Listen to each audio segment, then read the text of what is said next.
I welcome all the viewers in this sixth module of our first unit, personality development, and first A reading we were taking, and the last module is remaining here of the lesson.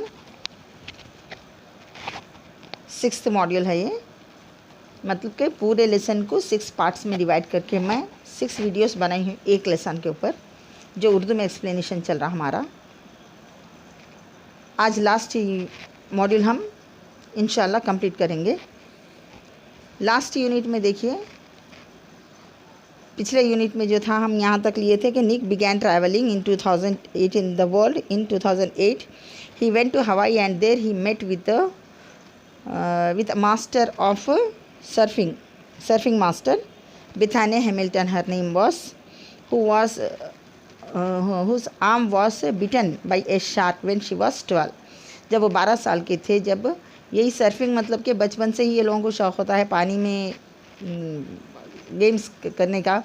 Different types of games they play in the means they enjoy water in different ways, traveling on the water, moving on the water. So surfing is also one of that. तो जब surfing कर रहे थे वो इत्तेफाकन गिर गए थे पानी में। ये क्या हुआ था कि उनके हाथ को शार्क काट लिया था। किसके हाथ को? बिथाने हैमिल्टन, जो एक सर्फिंग मास्टर थे उन्होंने। तो उनसे 2008 में हवाई में निक की मुलाकात हुई थी।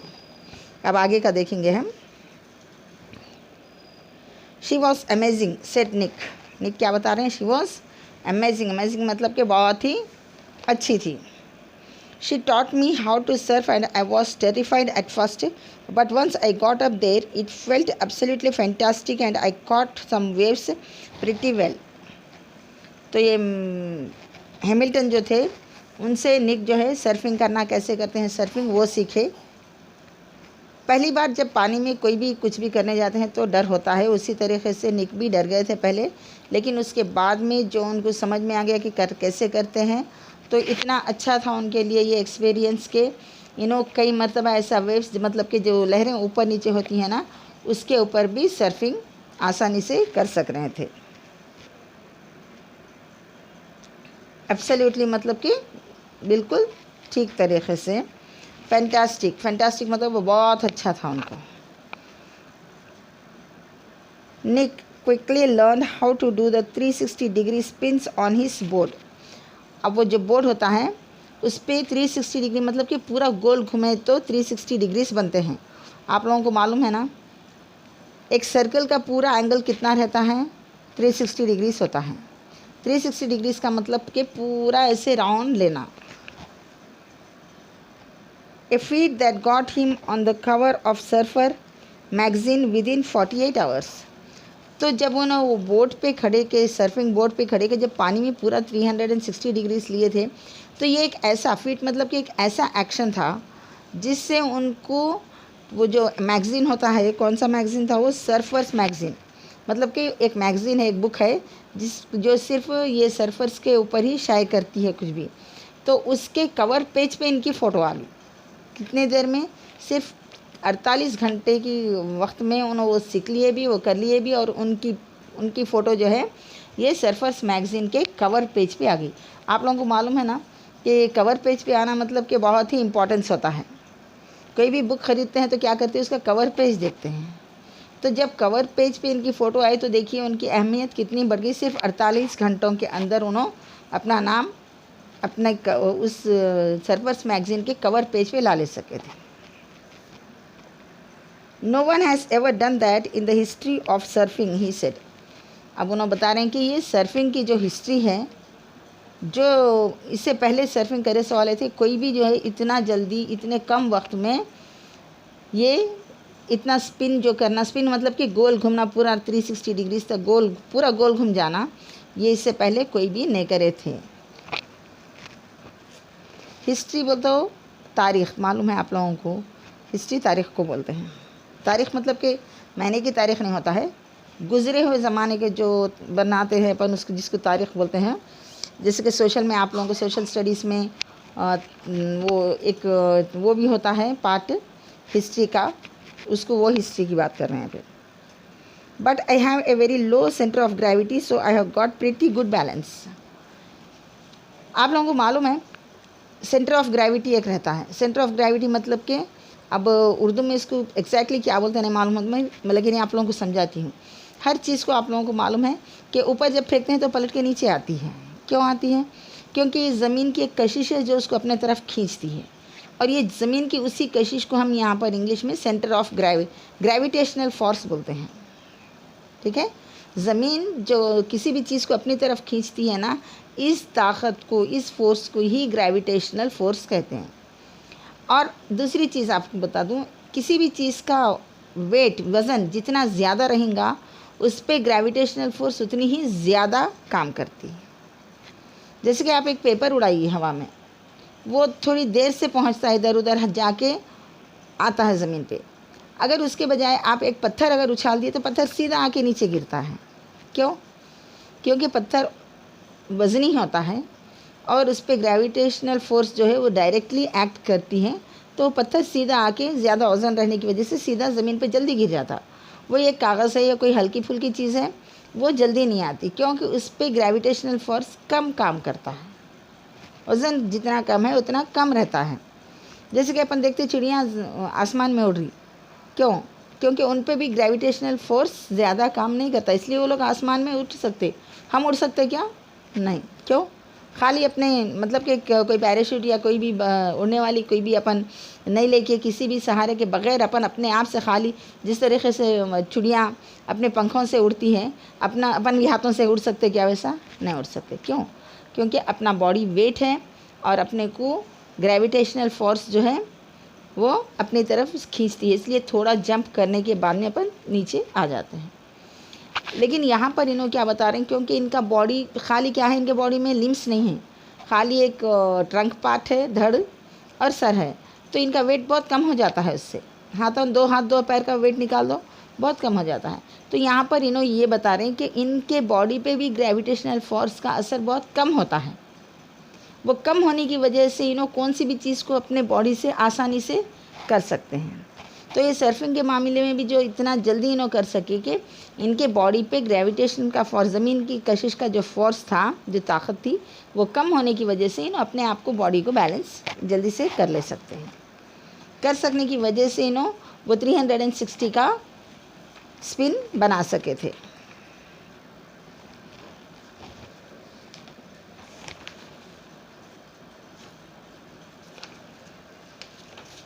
देखिए नेक्स्ट क्या बता रही है। He has visited different countries all over the world. पूरी दुनिया में उन्होंने कई अलग अलग मुकामों पे, मुल्कों में घूमे हैं। The football fan is now a motivational speaker and has travelled over 24 countries speaking to groups of up to 1,10,000 people. ठीक है, तो इन्हों जो है अब तक का कई कंट्रीज़ का दौरा कर चुके हैं और इन्हों एक फ़ुटबॉल के बहुत बड़े फ़ैन हैं, ये बताया अपन पहले ही। और ए मोटिवेशनल स्पीकर बता दी मैं आप लोगों को, वो लोग होते हैं जो पब्लिक में स्पीच देते हैं, मोटिवेट करते हैं, यानी कि नाउम्मीद हो गए सो वालों को एक उम्मीद बनाते हैं कि हम ऐसा करें, हम ऐसे थे, हम इतना कर सके, आप लोग क्या नहीं कर सकते हैं, आपको तो सब कुछ है। इस तरीके से जो मोटिवेट करना बोलते हैं इसको, वैसे स्पीचेस देते हैं इन्हों कहाँ पर। And has travelled over 24 countries. अब तक का तकरीबन 24 ममालिक की सैर कर चुके हैं, सैर या विज़िट कर चुके हैं। सैर और तफरी के लिए नहीं, सिर्फ तफरी के लिए नहीं जाते हैं, बल्कि वहाँ पर लोगों को इंस्पिरेशन देने के लिए, लोगों में स्पीचेस देने के लिए, लोगों को एक उम्मीद बनाने के लिए लोगों को जमा करके स्टेडियम्स में या ओपन प्लेसेस में स्पीच देते हैं, जो लोगों को बहुत ही मोटिवेट करता है। ग्रुप्स ऑफ अप टू 1,10,000, मतलब कि 1,10,000 लोगों की गैदरिंग तक होती है इनके स्पीचेस में, जब स्पीच देने जाते हैं। He move to Los Angeles 2 years ago in 2007। 2007 में कहाँ गए? लॉस एंजलिस को। ऑस्ट्रेलिया में रहते थे ना, ऑस्ट्रेलिया में पैदा हुए थे, लेकिन 2007 में लॉस एंजलिस को शिफ्ट कर गए। And plans to continue to travel the world, और इनका प्लान अभी और क्या है कि अब तक का 24 कंट्रीज़ घूम चुके हैं और भी घूमने का इनका इरादा है, दूसरे कंट्रीज़ में जाना, लोगों से मिलना, लोगों के सामने अपनी बात रखना, लोगों में एक हिम्मत बनाना, लोगों को इंकरेज करना, इस काम से और भी कंट्रीज़ के घूमने का इरादा रखते हैं। If I fail I try again and again and again. क्या बोल रहे हैं यहाँ पे? अगर मैं एक बार हार गया किसी चीज़ में, क्या करते हैं? छोड़ देते? नहीं, I try again and again and again. 3 times क्यों बता रहे? कि जब तक कि उस चीज़ को हासिल नहीं करते मैं छोड़ता नहीं। अगर किसी चीज़ में हारा भी तो फिर करूँगा, फिर करूँगा, फिर करूँगा कोशिश। कब तक का करेंगे ये कोशिश? 3 बार का बताना ये है कि जब तक कि हम उसको हासिल नहीं कर लेते हमें कोशिश करते रहना चाहिए।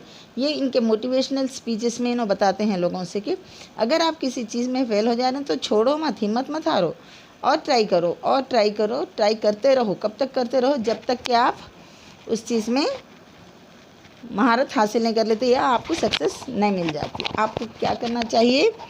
ट्राई करते रहना चाहिए।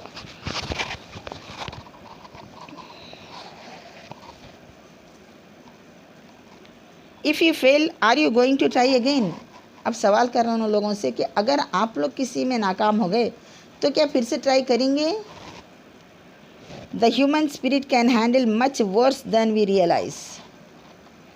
अब ह्यूमन स्पिरिट मतलब कि इंसान के अंदर का जो ज़मीर बोलते हैं या जो उसकी ताकत है इंसान के अंदर की, वो हम जिस हालात को बहुत ही बुरे हैं समझ लेते हैं, बहुत ही ख़तरनाक है भाई, कैसा ऊपर आएंगे, इससे कैसे उभरेंगे सोचते हैं ना।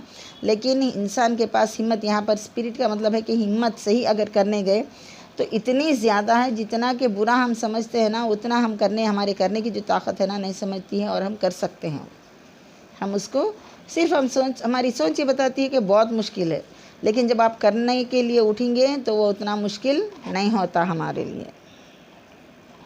It matters how you are going to finish. तरीक़ा क्या है, इसकी ज़रूरत क्या है कि आप किस तरीक़े से उस काम को करेंगे। ठीक है?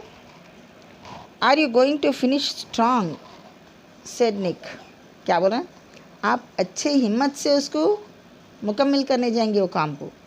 स्ट्रांग मतलब कि हिम्मत के साथ उसको, किसी भी चीज़ को नहीं हो सकता बोल के छोड़ना नहीं, बल्कि हिम्मत के साथ उसको करने के लिए उठिए, आप पूरा कर सकते हैं। कोई काम भी इतना मुश्किल नहीं है जितना कि हम सोचते हैं।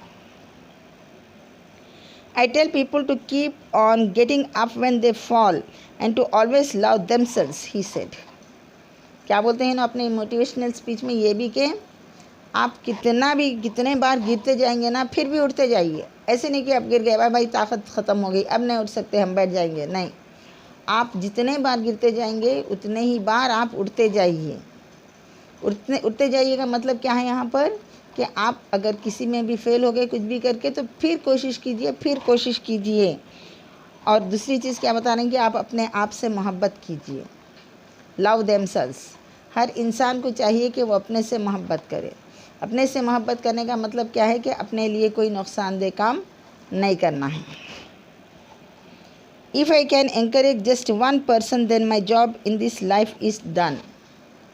अब लास्ट में उन्होंने क्या बोल रहे हैं कि अगर मैं एक इंसान को भी एनकरेज कर सका, मेरी बात लाखों के लोग सुन रहे हैं, लेकिन अगर एक इंसान भी इस पर अमल कर ले के ज़िंदगी में कुछ हासिल कर ले सका मेरी बातों से हिम्मत पाके, तो मेरा काम, मेरे को जो अल्लाह ताला ऐसे बना के भेजा है इस दुनिया में, ये जो मेरी ड्यूटी थी वो पूरी हो गई इस दुनिया में, इस ज़िंदगी में, समझता हूँ मैं। क्या बोलते हैं ना कि मेरा जो काम है वो, मेरा जॉब जो है वो मैं कर लिया। अगर एक आदमी भी मेरी बात सुन के हिम्मत से करके अगर हासिल कर सका कुछ दुनिया में तो काफ़ी है मेरे लिए कि मेरा दुनिया में आने का, इस तरीक़े से अल्लाह मेरे को पैदा करने का, और मेरे को जो लोगों के लिए एक ये मतलब कि एक मिसाल बना के पैदा किया है, इसका मेरा जो जॉब है वो मैं कर लिया हूँ, समझता हूँ। ये इनका कहना है। ठीक है? तो ये 1 जुलाई 2009 में शाये हुआ था। ये लेसन कब लिखा गया था? 2009 में, मतलब कि आज से तकरीबन 12 years बैक। ठीक है? तो ये जब हुआ था, जब ये इंग्लिश का जो है सिलेबस चेंज होके न्यू बुक्स आए थे और सीसी पैटर्न शुरू हुआ था, जब उसी साल था वो।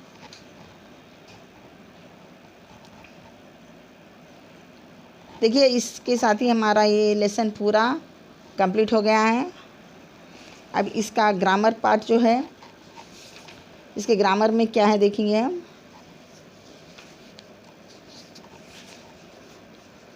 Defining and non defining relative clauses है। ये आइंदा क्लास में इसको एक्सप्लेन करूँगी मैं, क्या defining and non defining classes क्या हैं। आप लोग कंटिन्यूसली ये रिकॉर्डिंग को देखते रहिए, वीडियोस को देखते रहिए, और पूरे लेसन्स को मैं इसमें एक के बाद एक मॉड्यूल्स बना के, मतलब कि आज का 6th मॉड्यूल था और ये ग्रामर जो है इसी के 7th मॉड्यूल 7 में आप लोगों को मैं एक्सप्लेन करूँगी। ठीक है, तो मिलते हैं फिर अगले वीडियो में। बाय।